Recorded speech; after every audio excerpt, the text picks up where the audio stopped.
So in this video, we're going to be taking a look at Tearlament for Season 19 of Master Duel, and it's still a very top deck. In my opinion, it's the second best deck, and I actually checked Master Duel meta today, July the 7th, and I think Sprite is more represented now at the top levels than Tearlament is. So what I predicted, I think, is coming to pass. I think people are realizing that Sprite is the way for the best deck of the format right now. It won't be the case because Sprite Elf is definitely getting banned. But regardless, in this video, we're going to be taking a look at what happens with Tearlament now that BYSTIALS are in the format, and you know, it got a recent nerf in Sulliek. This video I think was before the Sulliek nerf, but the next clip after this one will be the version of the deck with just one Sulliek. Now, this hand is not the greatest. The opponent reveals that they are sitting on a BYSTIAL, so it stops our normal summon Rhino. We do kind of just chain the Baldrake here and crash into the Druid Swarm, which won't get an effect because this was normal summoned. But the opponent's on DDD, and you know, their opening board is kind of solid. This Cursed King will negate the Scream for as long as it's on the field, basically. So we have basically no follow-up here. Yeah, we're in a really rough spot. You can see that, yeah, again, the Scream gets negated every turn. The Shaddoll cards I've since taken out of the deck. I don't recommend you playing them in the new format, simply because Winda gets beat over by a BYSTIAL, so it's kind of pointless. But regardless, you're going to see the opponent kind of, yeah, just take control of the match here, all from that one BYSTIAL stopping our fusion. But again, with Tearlament, all it takes is for you to kind of get one thing going here. Again, the opponent's going to be able to continually negate the Scream, and the Haveness that we dump off of the Rhino is going to be able to fuse into the KITKALLOS. The opponent with the Divisor King, once per chain, they can absorb a monster by either detaching 2 materials or destroying a Dark Contract card. So this was made with 1 material.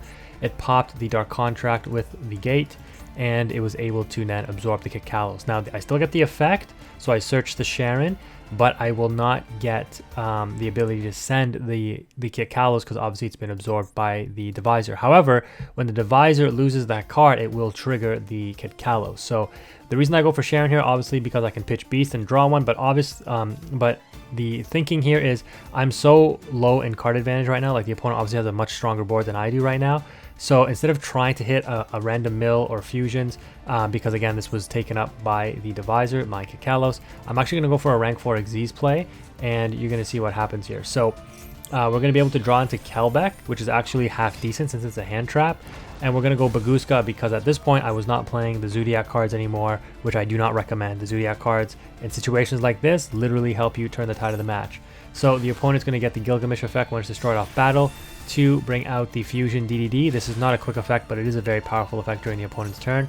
We are going to trigger the Zeus. It is only a 3 material Zeus, but that's all we need, just the 2 detach.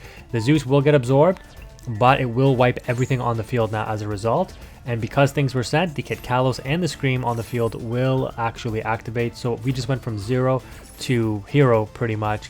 The opponent's on 1 card, and we are going to be able to set up now. The Mill 5 does hit, and we are going to be able to combo off with Tearlament. So this is what I mean, guys. Tearlament is so strong in this regard because it's like everything is like any fusion is like a 1-card starter, right? The opponent does reveal Nibiru though, but I'm not feeling too bad because I do have the Haveness and the Kelbeck in hand, and the Crime face down if I do get the Tearlament on board.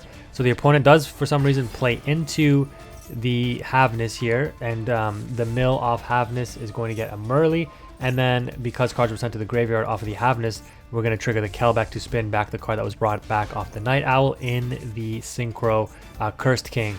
So yeah, the opponent's kind of in hot water here. Off of the mills, we also got a fusion, so we make Kaleido spin back the Nibiru, and the opponent's ending on virtually nothing in the Night Owl. Now, I wasn't BMing or anything here. I was just trying to complete some challenges, I believe. So yeah, you see me go for some weird like link plays. I probably thought I needed like links and fusions, but it's actually Xyz and fusions, so that was a misstep on my part. So we could have gone for game, but I mean, at this point, the setup is strong enough that the opponent's not going to do anything to stop it. So they actually do top deck something that they can play potentially from in getting the Night Owl back to hand, but we are just going to negate that with the Sulliek and send the Kaleido here. Kaleido is going to be special summon back, pitch a Tearlament card, spin a card back, and then do fusions. And that's pretty much a GG. So yeah, the opponent ends on nothing, and you can see just how powerful Zeus is. But let's go ahead and wrap this up, do the normal summon, attack for game, and move on to the next match.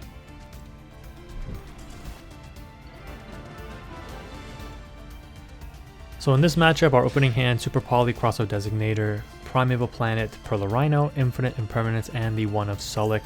So normally you'd want a little bit more engine in your hand, but this is good enough because we do play the Crossout Designator now, and you'll see this in the deck list, but this card can do a lot of work, even as far as negating Bystials, let alone Ash, Maxi, and Impermanence. Unfortunately, the opponent reveals a second Bystial, so this leads me to believe they're either on Bystial branded or more likely Bystial Dragon Link. So unfortunately, our Merly does get banished, and we kind of wasted our crossout because they're going to be able to retain the Bystial in their hand. That's why these negates aren't really that good. They're good to get your combo off, but they still retain the resource, and now it's usable during their turn. So this looks like a pretty bad situation for us here. The opponent is going to go Dragon Ravine, dumping the Rocket Tracer in order to dump the Bystial Lubellion, which can tribute itself. Tribute the Soronir, which will trigger Soronir's effect to dump another Bystial or branded spell or trap, and then get the Lubellion to hand.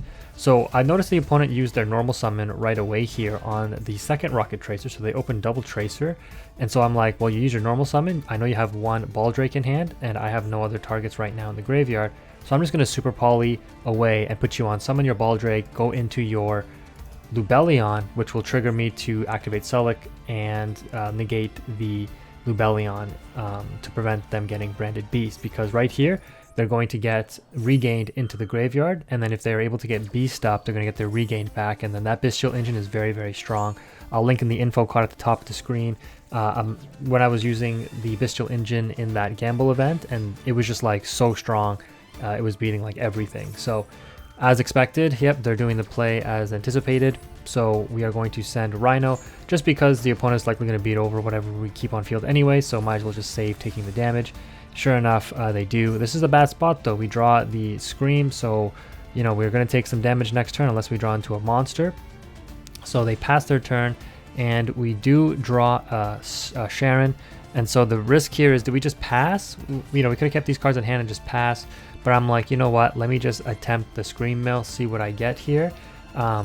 Because yeah, the Bystial Lubellion will also get lowered off the Scream, so, and the Sharon gets pumped up by the Rhino. So this 1000-point attack differential will allow me to beat over the Lubellion. Now it's not all good because this thing is permanently negated while it's on the field, but if they do get another Bystial out, they can bring this card back from the graveyard and it won't be negated again, which means they can get their branded Beast up. So it's really going to depend on what we mill here, and we mill a Havness and a Scream, which is really good. So we're going to go ahead and fusion summon with the Havness going to KITKALLOS, and then KITKALLOS is going to search Meta Noise. Rhino will pop the Dragon Ravine, and then this will clear out the opponent's board here. And again, I'm not too worried now, because even if this Lubellion comes back, if I beat over it and it's able to come back, I have Sullick, right? So I'll just negate it again. So I make a little bit of a misplay here, considering my one Merly is already banished. I probably should have searched for a Rhino Heart and not another Merly, but I was kind of just on autopilot. Because obviously this is my only Merly left in the deck, so I've just taken out one of my fusion names away from the equation of fusing, right? And I already used a Havness fusion, so that means I can only mill the one of Sharon in my deck in order to fuse. So this was a misplay. I should have just gone for the Rhino, which would have been a targeted send. We do get Rhino and we do get the Sharon though.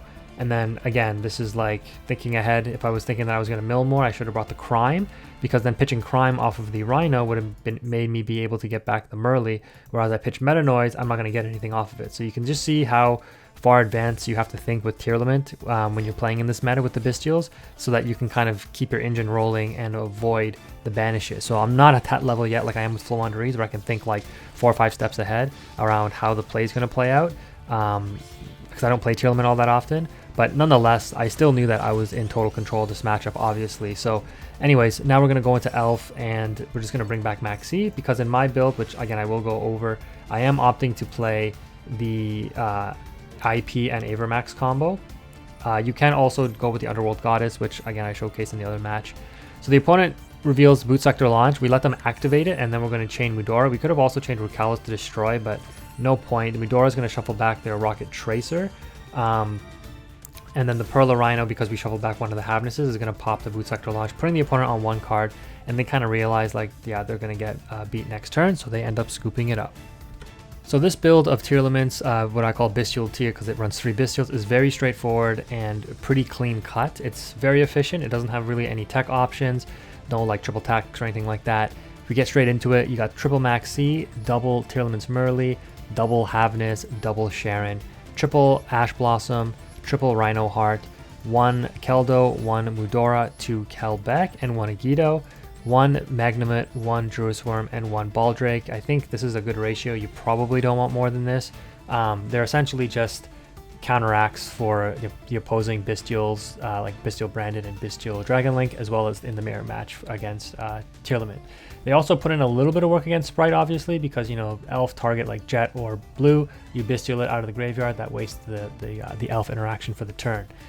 We're opting to play the 1 Rhoda, so again, just trying to increase consistency, being able to search out the Rhino Heart, the Pearl of Rhino, which is a staple, obviously, it's a field spell, super powerful. Triple Scream still, and only 2 Super Poly.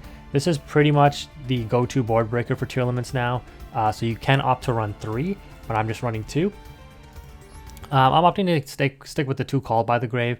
So again, you can sub these out for tech options. I just prefer the ability to disrupt my opponent's plays as well as negate Maxi, Ash Blossom, you know, the stuff that Call by normally does. So I like keeping this in the deck now that the shufflers are down to 1 each. Call by has a much higher chance of resolving, and you can do some serious damage, right? Not just negating Maxi and Ash Blossom, but negating key combo pieces on the opponent's deck. It can really benefit you as well. Like, yeah, it's super powerful. I don't need to go over all the interactions, otherwise we'd be here forever. 1 Heartbeat is kind of standard. I'm opting to keep playing this because it is searchable off KITKALLOS, and it can also help out Floodgates, so it can be beneficial for that.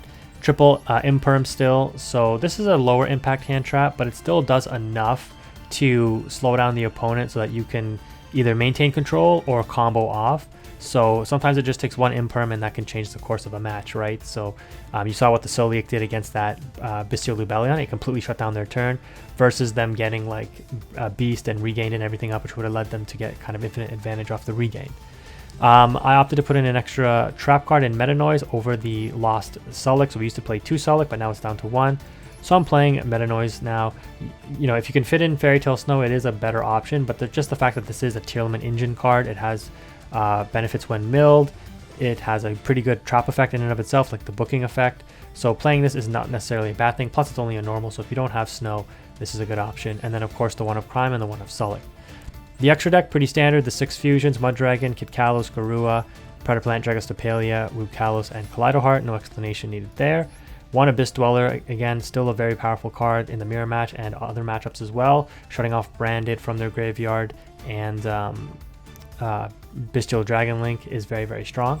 I'm opting to keep the Zodiac package. I think this is too valuable to drop. Just having the ability to wipe the opponent's board comes up a lot when you're going second, so you'll often find like, oh, I can just like go at Chakanine Barbo, attack direct, and then Zeus, and then, you know, 4 material Zeus, even if it gets negated, you chain it again and you play around the negate, right? So it's super strong. Of course, 1 Baguska, and then finally for the tech package, nothing in the main deck, but in the extra deck, we are going with the IP Masquerena into Avermax.